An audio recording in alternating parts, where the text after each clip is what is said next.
Entré en un montón de laberintos, de celdas, de cárceles. Pasé de la luz a la oscuridad, donde había mucha luz. Las personas eran hermosas, resplandecientes sus vestiduras, parecían un sol sus vestiduras.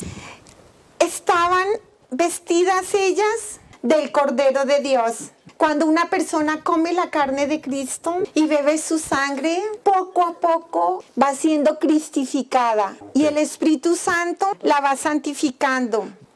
Ellas eran muy bellas, unas personas eucarísticas, porque las vestiduras del Cordero son vivas. Todo es vivo allí. Y habían unas personas que tenían un fuego muy blanco aquí en el centro de su corazón. Ellas eran personas adoradoras del Santísimo Sacramento del altar. Estas son las almas más bellas. Las primeras no se veía su rostro por el resplandor de sus vestiduras. Un poco más abajo, ellas tenían su rostro hermoso, se veía su cara. Allí vi a mi madre, ya ella había fallecido, y tenía un fuego aquí en su corazón. Cuando ella estaba viva, yo pensaba que tenía una madre loca, enferma mental, porque ella era muy pobre, mis valores eran el dinero y el estudio, y mi madre no tenía ni estudio ni dinero, era muy humilde, y ella era feliz, y yo nunca entendí por qué era feliz. Mi padre le ponía los cuernos, y mi padre era alcohólico. Y todos nosotros los 7 hijos éramos parranderos como mi padre. Y mi madre era feliz. Y ella decía que para ser feliz solo había que contar hasta 1. Quien en la vida busca enamorarse de Cristo y le pide a la gracia a Jesús de poderlo amar y se enamora de Él en la vida, es feliz. Mi madre decía que en el Santísimo Sacramento del altar había encontrado la felicidad, que sentía un fuego muy grande en su corazón. Y era tanto el amor que ella sentía que ella pensaba que no iba a aguantar. Y que era tanto ese amor que estaba en ella que ella amaba con toda su alma a toda la humanidad. Y que la felicidad era amar, servir sin esperar a nada a cambio, porque todo nacía, que toda la fuente era Cristo Jesús sacramentado. Yo seguí bajando porque no pude aguantar a mi madre. Yo no tenía voluntad. Toda la vida trabajé la voluntad de hierro y el poder mental.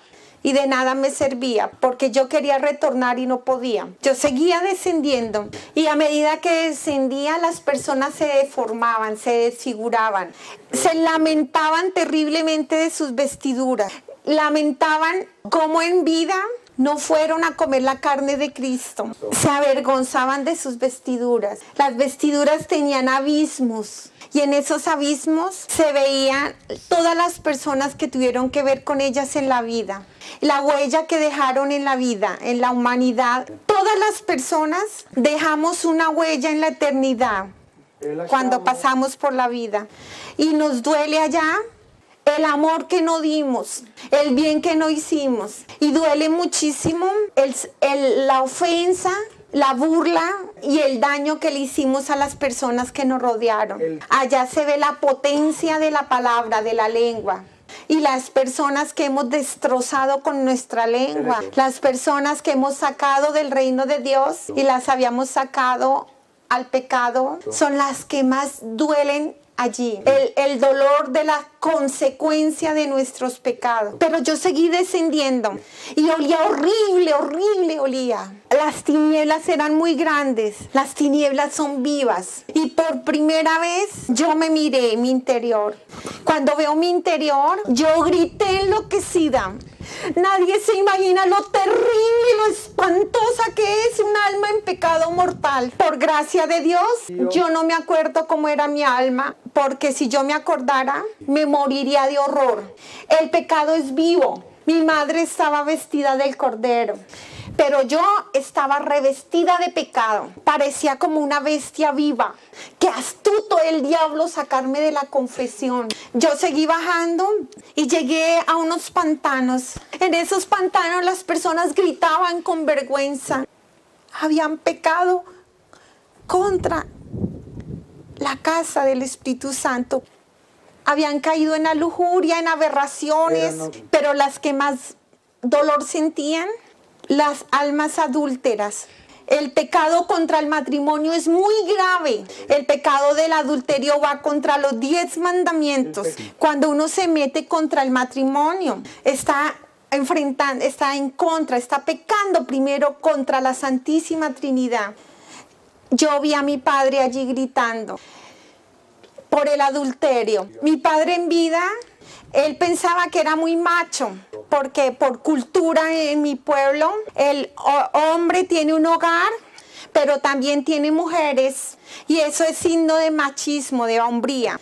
Pero allí no hay máscaras, y mi padre lloraba cada vez que mis hermanos llegaban a su casa borrachos, pero él gritaba y se quemaba y no había fuego. Cada vez que mis hermanos se acostaban con otra mujer que no fuera su esposa, porque culturalmente se forman los hombres de mi país así.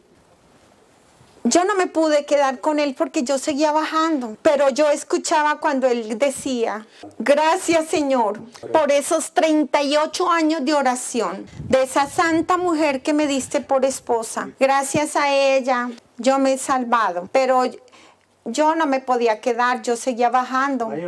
Mi madre oró 38 años por la conversión de mi padre. Cuando yo era adolescente, me daba mucha rabia con ella. Yo le decía: tenga dignidad, déjalo. O ponle los cuernos a mi papá, págale con la misma moneda. Y mi madre me decía: cállate, hija. No dejes que el diablo hable en tu boca. Yo quiero ir al cielo, pero quiero ir con mi esposo, porque el Señor me dijo que éramos una sola carne. Y ella oró 38 años con mucho amor por mi padre. 8 años antes de morir papá hace un cambio de vida impresionante. Y él hizo una confesión. Mi madre lloraba de felicidad el día que papá se confesó. Y yo le decía: pues, ¿qué le ves? Si ya es un viejito, ya no puede andar parrandeando. Yo seguí bajando y llegué a una parte plana y se abrió una boca viva, un odio vivo, y yo me fui de cabeza en esa boca que me succionó, pero me cogieron de los pies, gracias a Dios. Mi cuerpo entró en ese hueco y de inmediato se botaron sobre mí un montón de criaturas horribles. Me quemaban. Ese odio vivo me quemaba, y los pecados que estaban dentro de mí me quemaban. Era horrible, pero lo más espantoso, no sentir el amor de Dios. Yo empecé a gritar. Ya no era atea, ya no era la intelectual que se burlaba de la iglesia. Y en ese momento grito desesperada: almas del purgatorio, por favor, sáquenme de aquí. En ese momento empecé a oír cómo rechinaban los dientes, cómo gemían, cómo lloraban millares y millares de personas. Con mucho dolor me di cuenta que ahí estaban todas las personas que se habían suicidado con plena conciencia, no los enfermos mentales.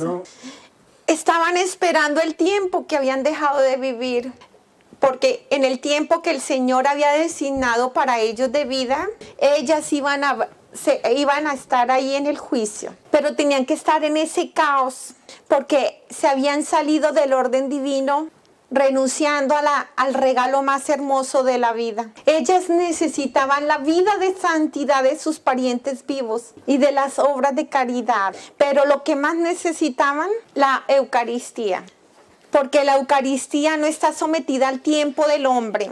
Para nosotros, la crucifixión de Cristo es un hecho pasado. No es cierto, es presente. Una sola vez, pero el presente, el pasado y el futuro de la humanidad, todos tienen que converger en el santo y eterno sacrificio. Y esta es la Eucaristía, el eterno presente de la crucifixión de Cristo.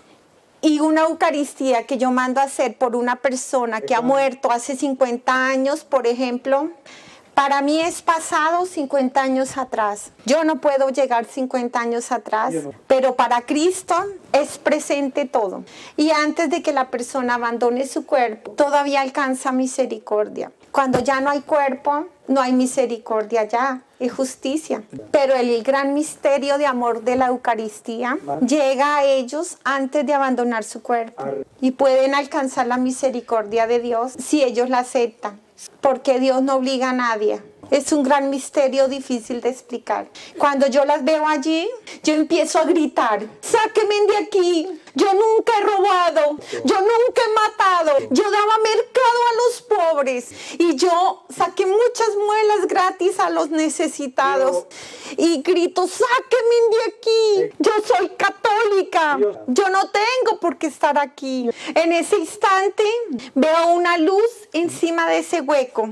Unas escaleritas, mi padre en su primer escalón, con muy poquita luz. 4 escalones más arriba, veo a mi madre con muchísima luz. Yo grité que me sacaran de allí, pero entendí que ellos no me podían sacar de allí. Pero entendí que todos los padres vamos a darle cuentas a Dios del hogar que le hemos dado a nuestros hijos, la formación que le hemos dado. Mi padre pensaba que la oración y el amor de Dios correspondía solo a mi madre, pero a mi padre le preguntaban ¿por qué no me había evangelizado? ¿Por qué no había imprimido en mí los valores de vida cristiana? Que el padre tiene un don muy grande por cuenta de Dios. Él imprime dentro de la criatura una huella que nadie puede borrar. Y el testimonio de vida de los padres es lo que más les duele a ellos cuando están viendo el juicio de sus hijos.